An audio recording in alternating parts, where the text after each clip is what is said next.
O level වලට අනිවාර්යෙන් ඉරි ගහන්න එනවා. O level වලට අනිවාර්යෙන් ඉරි ගහන්න එනවා. හරි? right. කතාව හොඳට අහගන්න. විභාගෙ තියෙනවා මේ ටික පොඩ්ඩක් බලන්න. විභාගෙ තියෙනවා මෙහෙම. මම මේක කඩපාඩම් කරන විදියක් කියන්නම්. ඔයාට එහෙම නැතුව තර්ක කරලා ගන්න විදිය කියන මුලින්ම තර්ක කරලා ගන්න විදිය කියන්න. හරිද? තර්ක කරලා ගන්න විදිහට පුරුදු වුණොත් ඔයාට ආයේ කඩපාඩම් ගන්න දෙයක් නැහැ. හොඳට අහගන්න. ඔයාට විභාගෙ දෙනවා මෙහෙම ප්‍රශ්නයක්. කොහොමද දන්නවද? බැංකු ගිණුමේ ශේෂයට වඩා බැංකු ප්‍රකාශනයේ ශේෂය වැඩි වෙන්න හේතුවක් මොකක්ද කියලා අහනවා. ඊට ගහන්න එනවා. හරි? මේක ෂුවර් ෂොට් එක. මොකද කියන්නේ? බැංකු ගිණුමේ ශේෂයට වඩා බැංකු ප්‍රකාශනයේ ශේෂය වැඩි වෙන්න හේතුව. හරි. දැන් මේකදී ඔයා මෙන්න මේ ආකෘතිය පොඩක් ඔළුවේ තියාගන්න. දැන් මොකක්ද අහන්නේ? බැංකු මම මෙතන කියන ප්‍රශ්නේ බැංකු ගිණුමේ ශේෂයට වඩා බැංකු ගිණුමේ ශේෂයට වඩා බැංකු ප්‍රකාශනයේ ශේෂය වැඩි වෙනවා. බැංකු ප්‍රකාශනයේ ශේෂය වැඩි වෙනවා.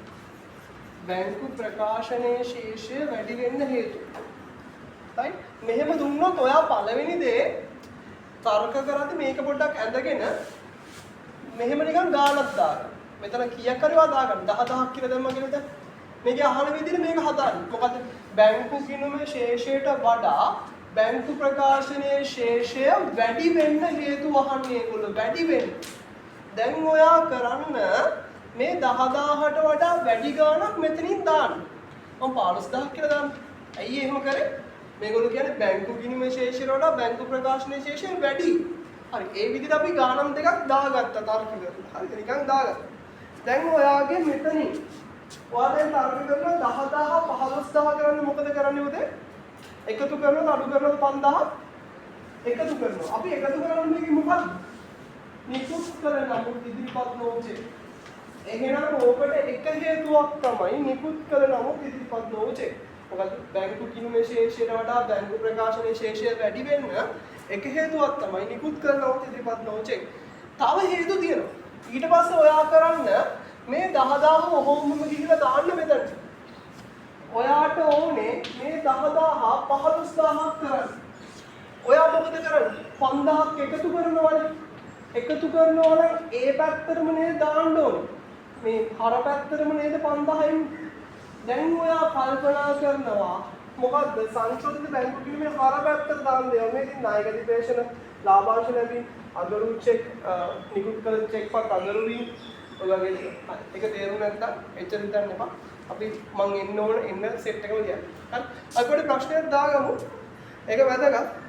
හරි. යටින් කොහොමද දාගන්නේ? ඔව් පොතෙන් දාගන්න. පොතේ ප්‍රශ්න ඉවර වෙලා. right. මෙහෙම දාගන්න. පොතේ දාගන්න ප්‍රශ්නයක් තරු ලකුණක් දාලා ඒක කොටු කරගන්න පස්සේ බැංකු ගිණුමේ ශේෂයට වඩා බැංකු ගිණුමේ ශේෂයට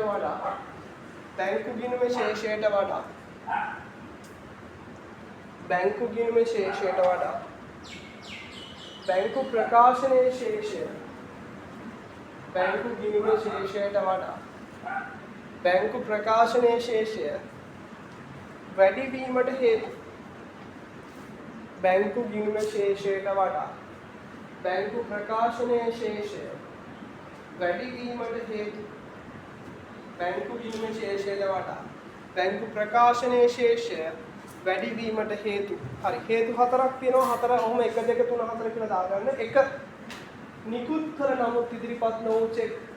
අනිවාර්යෙන් එනවද ඒ කියනවා. එක නිකුත් කළ නමුත් ඉදිරිපත් නොවු චෙක්. එක නිකුත් කළ නමුත් ඉදිරිපත් නොවු චෙක්. එක නිකුත් කළ නමුත් ඉදිරිපත් නොවු චෙක්. එක නිකුත් කළ නමුත් ඉදිරිපත් නොවු චෙක්.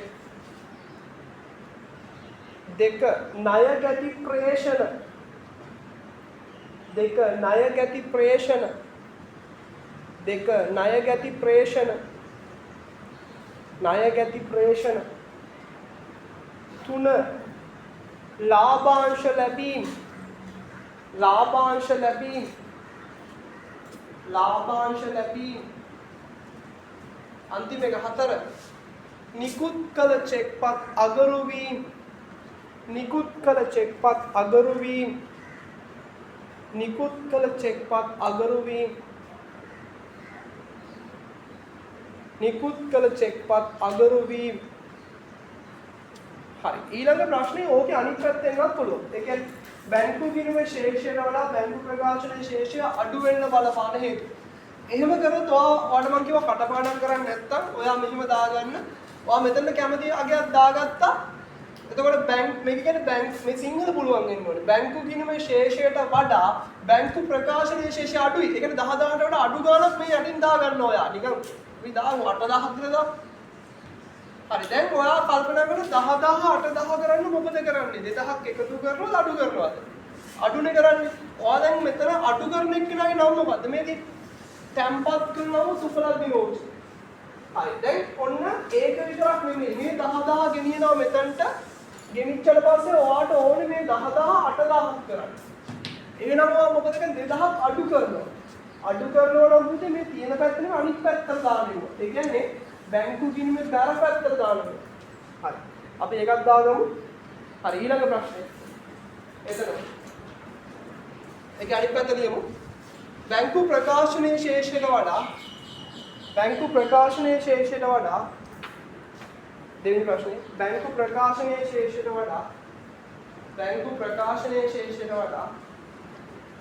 ප්‍රකාශනයේ ශේෂයට වඩා බැංකු ගිණුමේ ශේෂය වැඩි වීමට හේතු බැංකු ප්‍රකාශනයේ ශේෂයට වඩා බැංකු ගිණුමේ ශේෂය වැඩි වීමට හේතු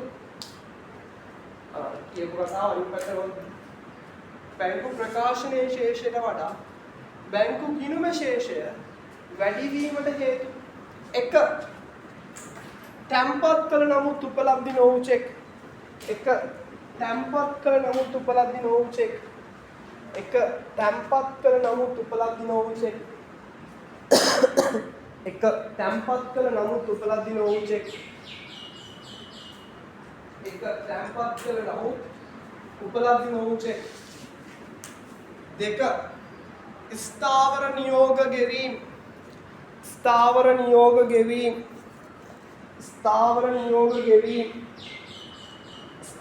නියෝග ගෙවීම ස්ථාවර නියෝග ගෙවීම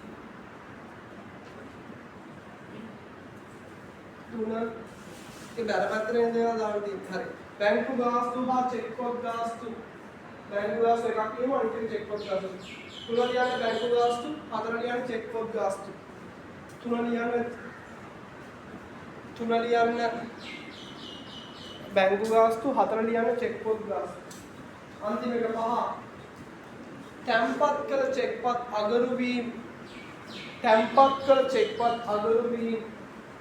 තැන්පත් කළ චෙක්පත් අගරු වීම තැන්පත් කළ චෙක්පත් අගරු වීම හරි ඕකේ ඔයාලට පුළුවන් මේ අභ්‍යාස ටික කරලා ඉරි ගහලා පෙන්නලා යන්න ඉස්සර ඒ කියන්නේ මේ පාඩම ඉවර වෙනකල් ඔයාලට කරන්න පුළුවන් මොකද මේකේ මොන හරි ඉවර වෙන 23 ගෙදරින් පිටුවංග 36 ප්‍රශ්නාංග 23 හෝම්වර්ක් පිටුවංග 36 දැන් හෝම්වර්ක් කියලා විතරක් දාගෙන ඉන්න එපා ඔයගොල්ලෝ කරන්න අතුම ගොඩක් ළමයි වැඩ කරන්නේ නැහැ මේ ඉරුවන් 23 36 ප්‍රශ්නාංග 23 හෝම්වර්ක් හරි අර ඊගාවට මම කරලා පෙන්නලා ඕනෙත් යන්න පුළුවන්